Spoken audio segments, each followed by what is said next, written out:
All right, welcome back to the Caribou Media Outdoors podcast. With me today is Josh Sidebottom, the Chief Operating Officer of the Outdoor Group and lead engineer for Elite Archery. Welcome. Hey, thanks for having me. It's a mouthful. Yeah.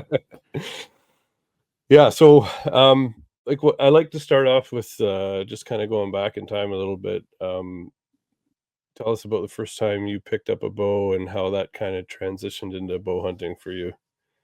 Yeah, so I didn't come from a immediate family of hunters, but my grandfather was big into hunting and the outdoors. So he gets the credit for putting a bow in my hand first. I think I was probably about 10 years old. He got me my first bow. And then when I turned 12, he bought me a bow I could actually hunt with. It kind of started the process there. My cousin and I were both about the same age. And so he got us both bear bows, a whitetail 2 and a black bear, and really it started off from there. As soon as I was legal to hunt, he started taking me down to hunting camp and kind of dove in. Yeah, for me it was like I was 7. We were on a family trip.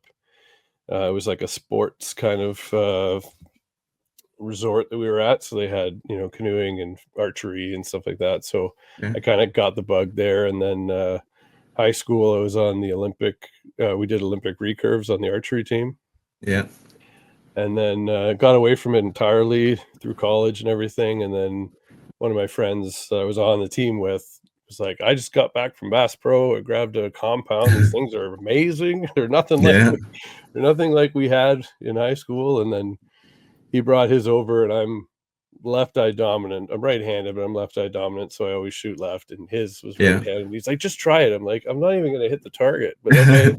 Sure enough, I was sending all his expensive aluminum arrows into the cornfield, and yeah, but it just kind of lit that flame for me. And then I ended up getting my own, and just we moved into the country, and everybody hunts up here, so it was just kind of a natural.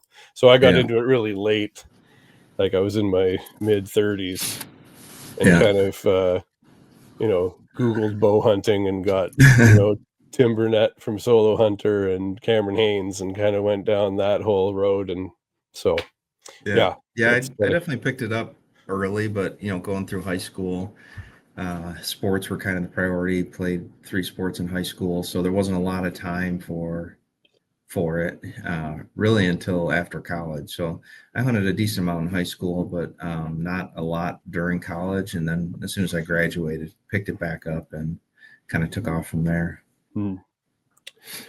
So Elite first caught my eye with, I guess it was 2023 when the Omnia came out. Yeah, That riser design, just like, everybody says you fall in love with the look of it first, right? Before you yeah, learn anything about it. And then I ended up getting the Ethos the next year. So I'd gone to a bow shop, and again, usually they don't stock left-handed bows, but this particular one had an older Encore that was left-handed.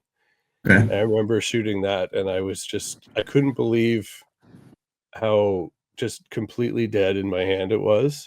And it was the first time I'd shot anything with that was right off the riser, no rubber grip or anything on it. yeah, And just you just like you've perfectly etched out where your hand has to go, like even everything down to the side of your thumb. Like it's just a completely repeatable grip every single time. And I had 2 arrows touching each other, and I was like, "Oh, no. Here yeah. we go." So I All ordered it the takes. Ethos, and it was just the away we went from there. And then, of course, I've got a YouTube page, and I'm always a visual learner, so I think I watched Jeff Cadero's, Ethos video. I talked to him on here a couple weeks ago. I'm like, "I think I watched it like 30 times, so you're Yeah, welcome." And, and the same with Brandon Hope from Backyard Bows. He did a great job yeah, explaining it. And then I was at TAC, and I was shooting it on the practice range, and somebody walked by. He's like, "Is that an Elite?" Because the sound, I try to tell people, you barely hear it. It's just like a pop when it yeah. goes off. It's like nothing else on the market, right? And he's like, "I know that sound anywhere. That's an Elite." That's Yeah, awesome. that's That's awesome. cool. Yeah, Yeah. So very, very happy with it. That's for sure. Um, so how long have you been with the outdoor group then? I've been with the outdoor group since 2016. So I guess 9 years this year in May. And Um, are you an engineer in other boat companies, or is this the first? no, so yeah, my background's engineering. I worked for Bear Archery and Trophy Ridge in that group for about 6 years prior to coming to the outdoor group. That Okay, was that was my entry into working in the industry right. as a product development engineer. And for those who don't know, the outdoor group covers Elite, Scott releases, Ultra Arrows, CBE Sights, Slick Trick Broadheads, Winner's Choice strings, Duel game calls, and Clutch Outdoors, which is more like fishing It's gear. kind of a outdoor brand, Okay. survival outdoor type products. Now, you might not be able to tell me any of this, and that's perfectly fine.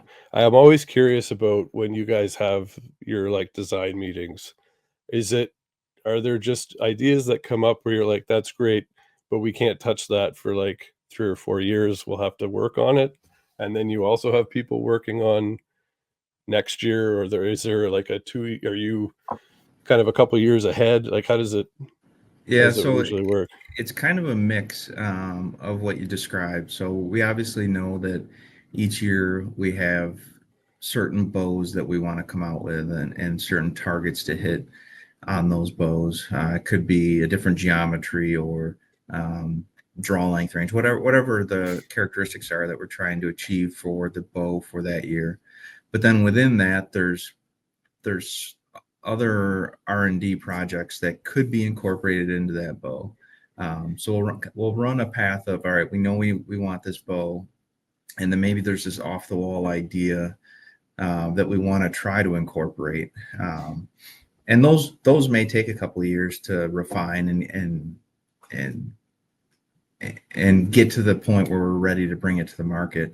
But we still have to have bows every year. So it kind of depends on what it is. If it's a core component that we're going to build a bow around, then that whole project has to have a longer timeline to it. But if it's say a new dampener that we're developing, that would be something that we work on in parallel with the bow design, so that if we're not quite ready with the dampener yet, it doesn't prevent us from moving forward with that bow, and then we could potentially incorporate it into the next In the model year. But Gotcha. yeah, and each everything has a little bit different of a timeline to it. When we developed the carbon riser for the Era and the Eon, we planned for a longer development cycle than a traditional aluminum bow. It was our first entry into the carbon bow segment, so we knew there was going to be a learning curve with that we had to get through. So Mhm. yeah, each project will have a different timeline to it, but we continuously have bows in the development process at some state, and then there's aspects of each one of those designs that maybe have a little bit more uncertainty around it, whether it's going to be incorporated or not. Gotcha. Lots of moving parts. Yeah, And yeah, and you probably go in with ideas from the previous year that you've discovered throughout the year that you definitely want to improve on, and I don't yeah. know how you guys do it year after year, coming out with something something brand new. It's incredible. Yeah, it's a challenge. I mean, I guess this would be 15 years in the development of compound bows that I've been involved in. Um, yeah, it's fun, but it's a challenge. To try to continue to march that forward and further in the development year over year. But I mean, that's why we do it. Mhm. Yeah, it's like you almost think, like, where could they go next? Like, they're so efficient now, that it's just, it's amazing. I don't know. My hat goes off to you. And then, of Yeah, course, this year you came now I'm throwing the, Exalt in here, but yeah. you came out with 5 bows in 1 year. Like, Tell us about that. Yeah, that's a lot. That's a lot for us for sure. But each one felt necessary for our lineup and where we wanted to go. So we obviously the Exalt and the Exalt LD are on a similar platform. So those are two separate bows, but they share some components and some of the development within that. So we had not in recent years had an offering for the long draw folks. Guys with a draw length longer than 31 inches. So that was we knew that was a need. That was something we needed to have for this year. And we try to continue to fill. Not everyone likes the same type of bow. Some people like Right. a short bow, some like a long bow, some want fast, some want smooth. We do our best to try to create a bow for everybody. And you can't generally do that with one model. So we're trying to fill all the holes. So when a consumer is going to look for a bow and they see our brand, whatever their desires are, we have a product to suit them. So obviously the Artist being a shorter axle bow, the shortest bow we've done since the Ritual 30.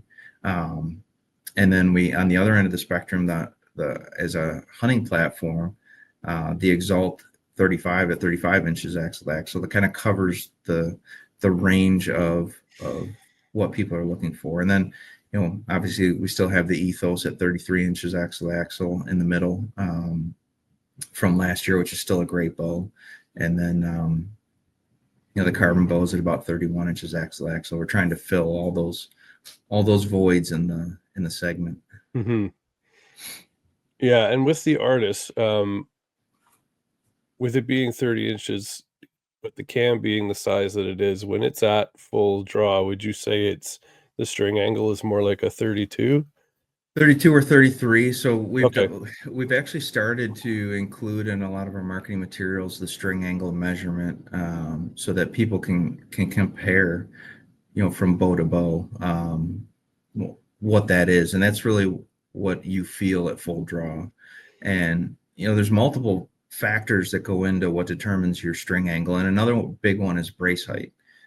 So if you have a 6-inch brace height bow to draw to 30 inches, you're going to have 22.25 inches of power stroke. So that's going to create a sharper string angle than a 7-inch brace height bow at the same axle to axle.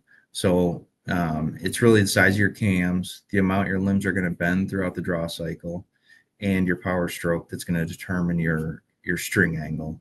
So a lot of people do get stuck on just axle to axle when they're looking for a bow, but there is other factors they should consider when trying to get the string angle that they're looking for. So yeah, the size of the cams is a big factor. And really what we did starting with the Ethos is we reduced the amount of limb bend from brace height to full draw. So that's in the cam design. So we're not flexing the limbs as far throughout the draw cycle. So your full draw axle to axle is really more important than your brace height axle to axle, because that's going to determine your string angle as well. So those three factors all combine to give us a 30-inch bow that would feel, the string angle is actually, I think, pretty close to our Ritual 33 bow that we had in the past on a 30-inch platform. Right. And it's 25 to 30 and a half draw lengths. Yeah. And that covers, say, the 80% of people, I would say. If not more, for sure. Yeah. But we do have those guys that at 32 that are, have Hey. been left out. So, Yeah. Not me, but yeah, I know what you mean. Yeah. And then it's 40 to 75 pound peak weights. I have the 75-pound limbs on the Ethos, and I will tell you, that pulls easier than a 65-pound bow I had a couple years ago. Yeah. It's really all about putting the weight in the draw cycle into the points in the draw force curve where the mechanics of the body are the strongest. So 75 pounds at the beginning of the, or say the middle of the draw cycle, feels a lot different than 75 pounds at the end of the draw cycle, just because of the geometry of where your arm is throughout the draw cycle. Right. It makes it feel heavier at the end of the draw cycle. So, we design that into the products as well, so that, that shootability and the elite feel that we've become known for, is really built into every bow that we make. And 20 colors. Yeah. Like, Yeah. wow. I don't think anybody's coming out with 20 colors, and you cover such a wide, you've got the camos, you've got the target colors for people that want the targets, the bright target colors, and then you've got the, the darker, more earth tones for those of us who like to get up in a tree or in a ground blind. So, you cover the solid colors have definitely become extremely popular in the hunting segment. I think with the diversity of camos that are out there now, there's a lot of guys that are just going solid color on their bows. But yeah, I'm in a kind of a unique situation because I oversee engineering and operations, and those are not always aligned. On the operations side, less SKUs the better. It makes operations more efficient, and but on the marketing product development side, sometimes you're pushing for more SKUs or more different draw weight ranges and color offerings. The draw weight ranges are another thing. We have to machine each one of those limb deflections. So offering a 40 pound, 50 pound, 60, 65, 70, 75. You're like, stop. That's enough. So it can be a lot, but obviously we want everyone that wants to shoot an elite bow to have the bow that they're looking for, and we can offer it to them. Absolutely. Yeah, the carbon is definitely a hot item right now, and the Eon looks amazing. I'll tell you. Is the colors, because there's only 5 for the Eon, but everything else is in 20? Does that have to do with how it adheres to the carbon itself, or how does that work? So the carbon riser is decorated with a wet paint operation. So everything else we do is a powder coat and color fusion for the camouflage, and we do that in-house. The way the carbon risers are constructed, of carbon fiber material and resin, it has a lower ability to take heat. So in the powder coating process, you may go up to 400 degrees to bake the powder, where the glass transition temperature of the resin in a carbon riser is much lower than that. So we work with a local company here in Rochester that does the painting for us on those, which limits our ability to offer all the 20 colors on the carbon. But yeah, so it's really in the materials of construction that make the difference. There's other companies in the industry that do water transfer camouflage operation, like a dipping operation. And we do not. We are pretty proud of our color fusion process and the results that we get out of that. We feel as though it's industry best, and we didn't want to do anything else on an elite bow. So we stick with the solid colors on the carbon, and as that product line continues to develop, hopefully we continue to evolve it and can add more offerings into the carbon in the future. Yeah, so it's a 31 axle. Do you think, I mean, you're not going to tell me, but do you think it'll ever go to 34? Maybe.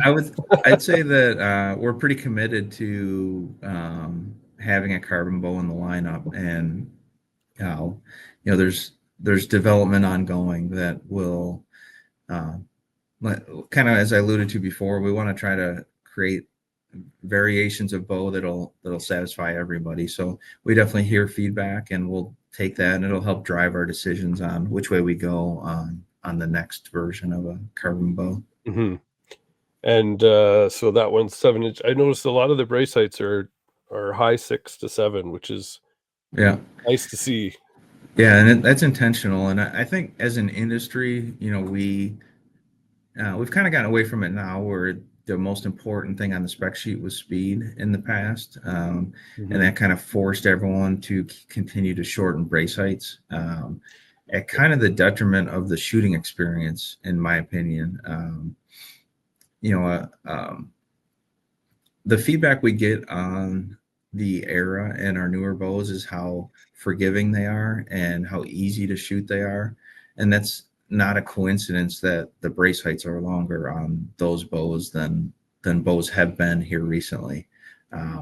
You shorten the power stroke and it changes the riser geometry. It creates a little bit more of a forgiving setup.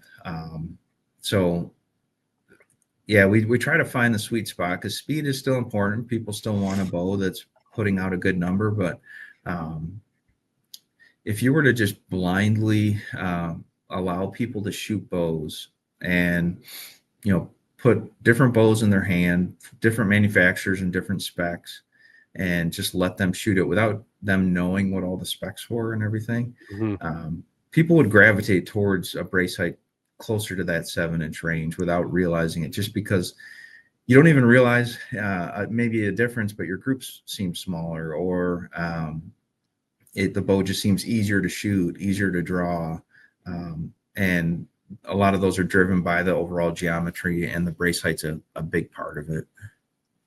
Absolutely. Yeah. I couldn't agree more. Like some of the shorter brace sights that I've shot, or even the ones that, people are saying, "Oh, it's so fast, it's so fast." I'm like, "Yeah, but how did it feel?" Like, Yeah, what was that experience like? Is that something you want to do over and over and over again? right. Right. Yeah, and I guess for maybe some people listening that don't know what brace height is, it's the distance from basically where your hand contacts the grip to the string when the bow's not drawn.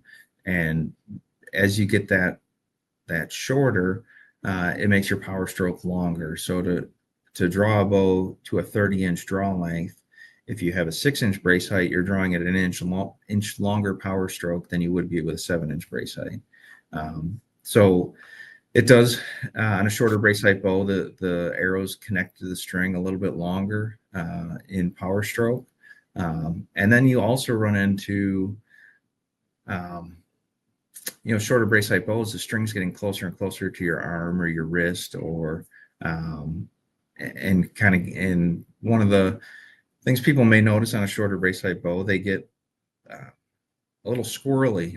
They're not as stable feeling, and um, that can be reflected in how accurately a bow shoots for you.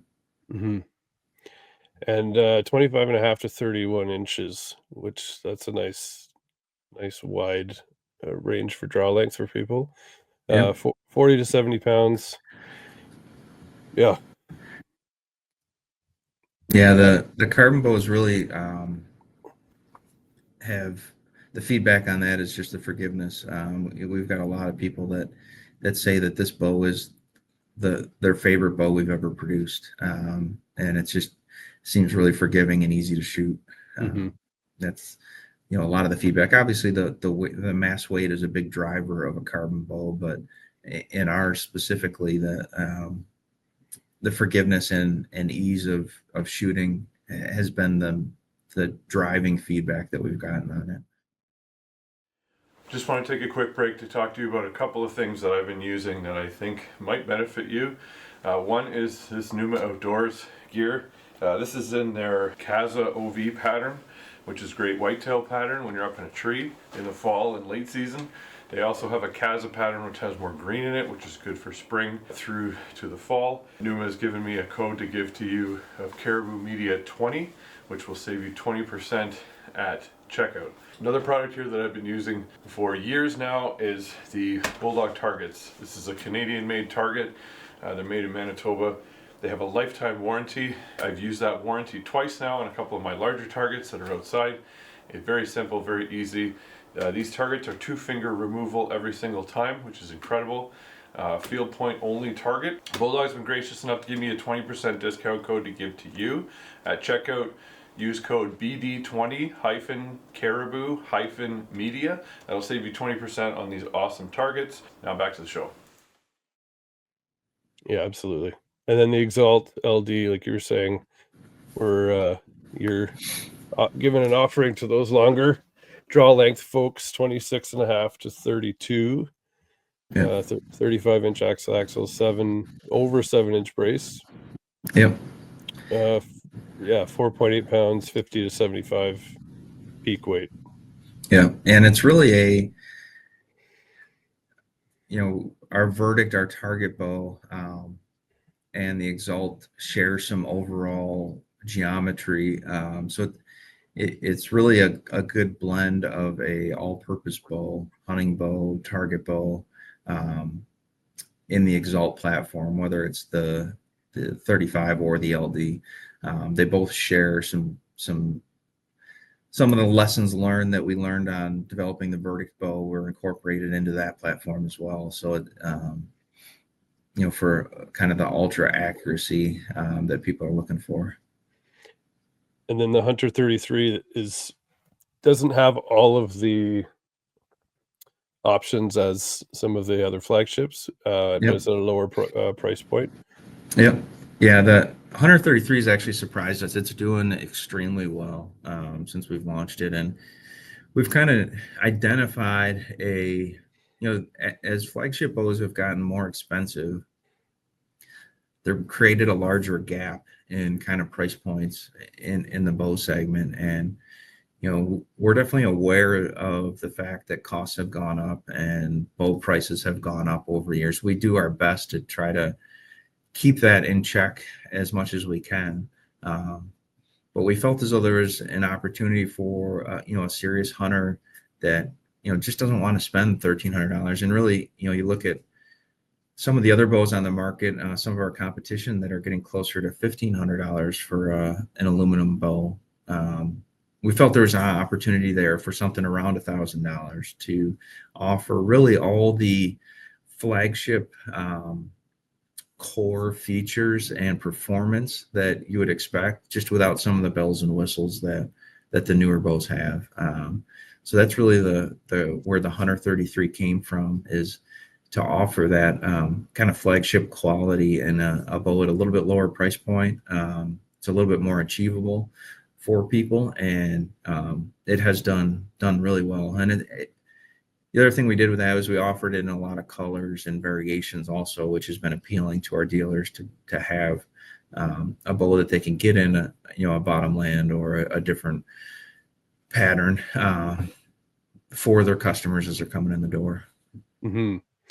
And that one's 32 and a 3/4 axle, 6-inch brace, 4.6 pounds, 23.5 to 30.5.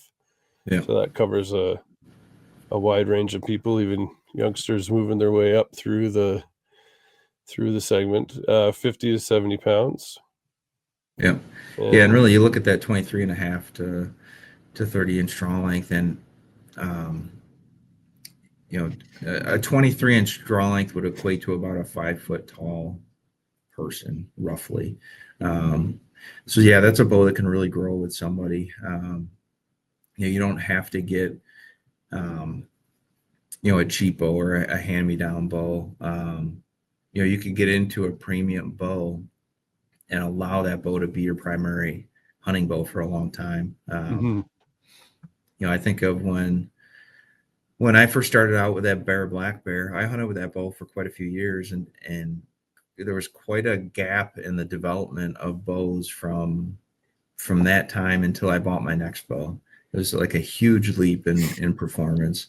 I think the development of compound bows we continue to evolve each year, but we haven't seen such a radical change in bows from say 1995 to 2005. There was a big change in what bows looked like and how they performed. So 133 I think would be a great bow that could last for a long time for somebody. Oh, for sure. Yeah. It's you find probably the average person, there will be people that buy a new one every year, but I think the average person probably waits anywhere from 3 to 4 years maybe before and then you'll definitely see a difference and an increase in technology with that gap. Yeah. I think. And you look at the 133 and really what it is, and it it combines technologies that we've developed for flagship bows over the past few years. The cam is similar to, a cam we designed for like the Cure, and we went to the ASIM tri-track cam. This is a symmetrical version. It's an evolved version of that cam, but it was a cam that was designed for a flagship bow. The riser design is similar to what we've done on flagship bows the last few years. Yeah, and we obviously invest a lot of time and effort and money into product development on our bows, and to offer a fresh bow with some of those proven technologies it's really going well. For sure. And then the Exalt, it came out last year, but it's would you consider it more of a 2025, even though it was? Yeah, we launched it in August at the ASA Classic, so just a couple months ahead of the rest of our bow launch. And we definitely find that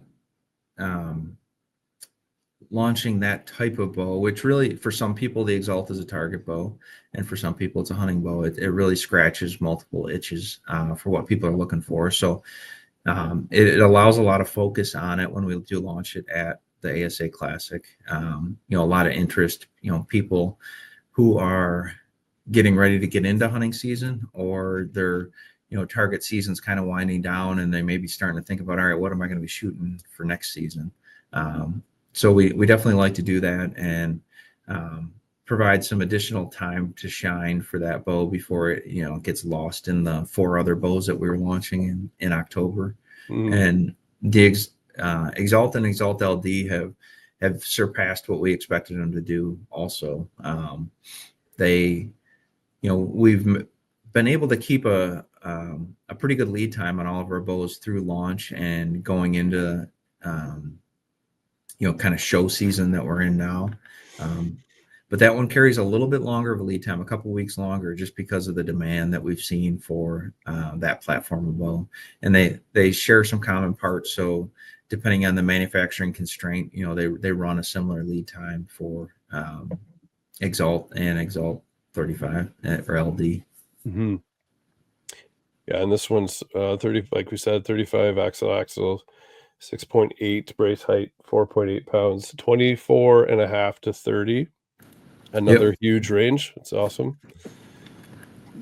And then 40 to 75 pounds. So it is really, it's you could use it for both, right? It's those people that do the indoor and 3D and then switch over to hunting. You could just have one bow instead of trying to rig out 2. Absolutely. It'll work for everything. We do find that a lot of people are like to have a separate bow for both. But this, you could buy 2 of them or yeah, right. No, but this bow would be easily swapped over from one type of archery to the other and really excel in both avenues. But yeah, that draw length range, you'll see it across our line, and that wide a draw length range is all modular on the cam, rotating mod. You don't need to buy any other parts to change your draw length. So, which makes it much easier for the dealer and the consumer to tune and test and allow multiple people to shoot a bow. So that 24 and a half to 30 inch draw length on the Exalt, you loosen a couple screws and you can adjust it in a matter of seconds. So that wasn't always the case with our bows and with other bows in the market. So this has been it's a huge benefit to everybody to be able to design the cams in such a way that allows us to have that range of adjustment. Mm-hmm. Yeah, and that set technology is like, there's a lot of companies that haven't caught up with that kind of tunability literally right off the line, right? It's amazing. Yeah, and sometimes I think we become numb to it a little bit because we've had that technology for a few years now, but there's still a lot of people that don't know what set technology is or how it works and how effective it is. And for those that don't know, it's a micro adjustable limb pocket. It's a two-piece limb pocket, so the rear of the limb pocket is micro adjustable for tilt. You could say to apply a little bit more pressure to one limb versus the other in a split limb configuration. And what that ultimately does is changes the knock travel of the bow. So depending on how you grip your bow, your face pressure, the type of arrows you're shooting, those can all impact how your arrow flies when it comes out of the bow. And not everyone's the same. You and I could pick up the same bow, and one of us could shoot a left tear, the other one could shoot a right tear, and neither one of them are necessarily doing anything wrong. It's just differences in how we grip the bow or shoot the bow. So set technology allows you to tune that out for the individual archer without having to take the bow apart, move shims around, play with limb deflections or other cumbersome methods of tuning, or ending up with a bow that is kind of out of tune, where your arrow rest is pointing out or pointing in, and everything's kind of crossed up. The set technology allows you to shift the position of your limb pocket so that you can tune that with just an Allen wrench. You don't need a bow press or any special tools. It's really a powerful tuning method for bare shaft tuning, paper tuning, and broadhead tuning for those guys that are shooting a fixed blade and they go out to sight in their broadheads and realize, well, these broadheads are hitting 8 inches different than my field points are. Why is that? Well, that has to do with the tuning of your bow, and set technology will allow you to dial those in right on the line where you're shooting, and save you a trip to the bow shop. Yeah, which we want everyone going to the shop and providing their business to our dealers, but there's definitely a convenience factor to be able to adjust that. It's convenient for our dealers also, where they would potentially spend a lot of time with a customer trying to tune their bow for them, when they could be selling products or doing something else. And this makes it a lot faster and simpler for them to get someone set up, shooting right, and out the door so they can take care of their next customer. For sure. And when I saw the Exalt and I saw the Picatinny rail at the top of the bottom, I was like, oh, accessories are coming. So ignore what you see back here. I have another company's stand on my bow. I saw it I was at a tournament, and I saw a guy had the exact same bow, exact same color, and he had this stand on his, and I was like, oh, that's really neat. And then as soon as I saw the Picatinny on the bottom, I'm like, we're getting a bipod. So those have been great also. So we've got 3 accessories for the bows that have the rack system on them, and we'll continue to add as we see fit. But there's also kind of off the shelf accessories that mount to Picatinny rails that you could mount to these as well, which is part of the reason we went this way in the design. But yeah, we have a pretty slick bipod that mounts right to the bottom limb pocket that is adjustable legs on it. So you can set that up for, if you're a target shooter and you don't want to have to take your bipod on and off, you can shoot with it on. Or if you're in a ground blind and leaning your bow up against the side of a ground blind with a arrow and a broadhead on it is not an ideal scenario. So being able to set it down right next to you is a great benefit. But then we also have a pull-up rope system for the tree stand hunters, as well as a bow sling that attaches to those. That's a quick attach, detach onto the Picatinny mounts. So that's part of what we call our rack system, which is rail accessory connection. And the entire rack system also includes a Picatinny accessory mount for the sight on the front of the bow, and integrate mounting system for a Q80's integrate system, which you can get multiple rests in that configuration now. But those things combined is kind of the complete rack system. And then you've got the new Pro Quiver, which sits super low profile to the riser. That's awesome. That's been That was actually in development for a couple of years until we felt like we had it right. It's kind of a hybrid between a two-piece quiver and a one-piece quiver. You know, two-piece quivers, a lot of guys still like them, but the trend has been more towards a removable quiver. But this kind of the security of attachment of a two-piece has been desired. So this is kind of a hybrid between the two, where you can pop it on and off the bow real quick if you're, like I'm primarily a tree stand hunter, so I like to hang my quiver in the tree when I hunt.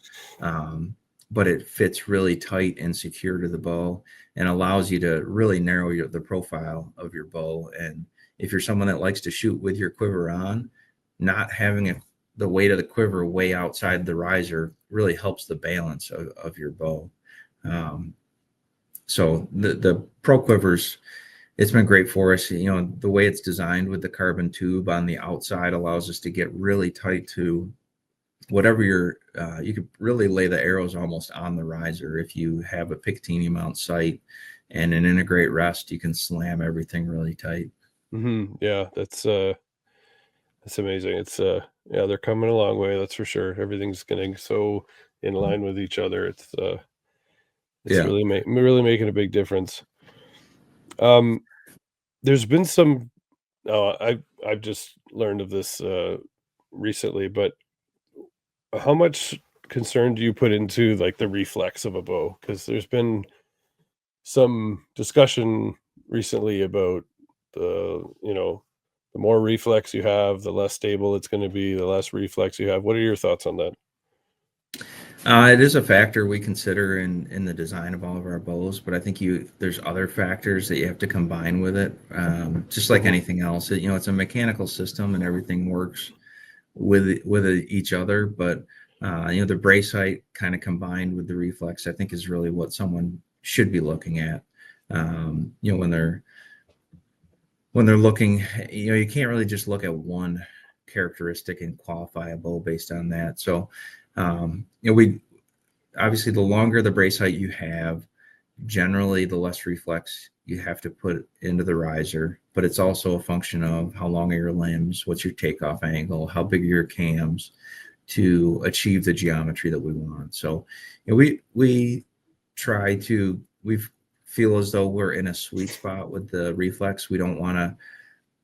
I would agree with the statement where a highly reflexed riser is similar to shooting a really short brace height bow, and those things generally can go hand in hand. If you want a 5-inch brace height bow, it's probably going to have a lot of reflex in the riser. So, those two things combined can create a pretty unforgiving setup. But I think, with riser length also being a factor, if you have a short riser with a lot of reflex and a short brace height, that's probably like the least ideal combination of those three characteristics. I think with a longer riser, you can get away with a little bit more reflex, and a longer riser can add instability along with less reflex and more brace height. So, you try to find the sweet spot of those three things to create a bow that's forgiving. But ultimately, a bow has to work with the archer. A bow by itself is not inherently going to be better for somebody just because you looked at the specs and realized that it has numbers on a piece of paper that you think are going to work for you. You really need to pick them up and shoot them. Yeah, And I would yeah. encourage anyone to shoot our bows against other bows. You're going to find what feels the best for you. And we obviously it's our job to design a bow that wins in that competition when someone shoots multiple bows. But that's really how you're going to determine what's the most forgiving bow. Mhm. Somebody may say, well, why doesn't everyone just make a 40-inch bow with an 8-inch brace height and a deflex riser, and it would be the ultimate? Well, there's trade-offs in that. You're going to lose speed. It's probably going to be heavier. Yeah, they'll be complaining You know, about everything else. it's going to be noisier. Yeah. There's trade-offs on everything, and you could pick up that bow and say, this bow doesn't feel good. It's not forgiving for me. And you'd be surprised how many people that pick up our 30-inch bow and say that this is the most forgiving bow I've ever shot.